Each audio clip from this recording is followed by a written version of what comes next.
একই এপিক নম্বরে রয়েছে ৩ জনের নাম। এবার বালুরঘাটে মিলল এমন ভুয়ো ভোটারের হদিশ। মঙ্গলবার সকালে বালুরঘাট শহরের ৪ নম্বর ওয়ার্ডে তৃণমূল কংগ্রেসের পক্ষ থেকে ভোটার কার্ড স্ক্রুটিনিতে বেরিয়ে এই বিষয় সামনে এসেছে।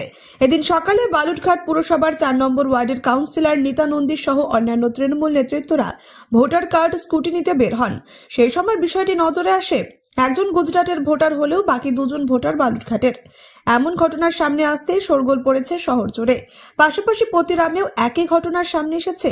একই এপিক নাম্বারে ৩ জন ভোটারের নাম উঠে এসেছে। একজন ভোটারের বাড়ি পতিরাম, আরেকজনের তপন এবং বাকি একজনের গুজরাটে। এতদিন পর্যন্ত একই এপিক কার্ডে দুজন দুই রাজ্যে ধরা পড়েছিল। এই প্রথম দক্ষিণ দিনাজপুর জেলায় একই এপিক কার্ডে দুজন ও গুজরাটের একজন করে ধরা পড়ল। জানা গিয়েছে বালুরঘাটের ৪ নম্বর ওয়ার্ডের মহামায়া সরকারের এপিক নম্বরের সঙ্গে মিলেছে মহামায়া মোস্তাফি সরকার।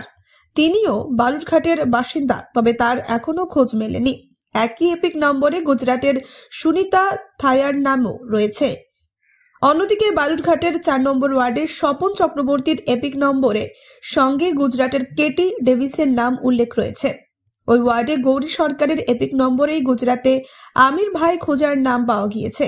ওই ওয়ার্ডের পাপিয়া সরকারের নামে গুজরাটে মহেশজি ঠাকুরের নাম মিলেছে। ওই তথ্য মিলতেই এদিন সকালে বাড়ি বাড়ি যান ওই ওয়ার্ডের কাউন্সিলর নেতা নন্দী। বিষয়গুলি নিয়ে সাধারণ মানুষকে অবগত করেন। এই নিয়ে প্রয়োজনীয় ব্যবস্থা গ্রহণের কথা তিনি জানিয়েছেন। আজকে আপনার বাড়িতে কাউন্সিলর এসেছেন, আপনার ওয়াইফের নামে অনেকগুলো জায়গায় একই এপিক নাম্বারের নাম রয়েছে, বিষয়টা কি বলবেন? বিষয়টা যথেষ্ট উদ্বেগজনক এবং আমরা চাইছি এটা ক্যান্সেল হওয়া দরকার। কারণ একই লোক দু জায়গায় তো আর ভোট দিতে পারে না। তার তো ভোট কেন্দ্র একটা স্পেসিফিক আছে, সেখানে স্পেসিফিক্যালি সেখানেই ভোট দিবে সে। অন্য জায়গায় তো আর ভোট দেওয়ার তার অধিকার নেই। আপনার প্রশাসনের দ্বারস্থ হবেন? অবশ্যই, এটা তো ইন্টিমেশন দিবই। কি নাম? গভর্নমেন্ট লাইনে। আমার নাম প্রকাশ চক্রবর্তী। দিদি, আপনি সকাল থেকে বেরিয়েছেন ভোটার তালিকা নিয়ে, কি হয়েছে এই ওয়ার্ডে?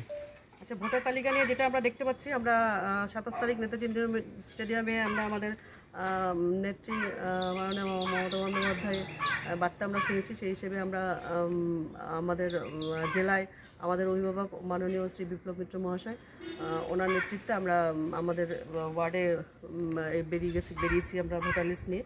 তো আমরা দেখতে পাচ্ছি এখানে যেই নামগুলো আমরা দেখতে পাচ্ছি সেগুলো একাধিক এপিক নাম্বার এক, কিন্তু একাধিক নামে সেগুলো বিভিন্ন জায়গায় সেটা আছে।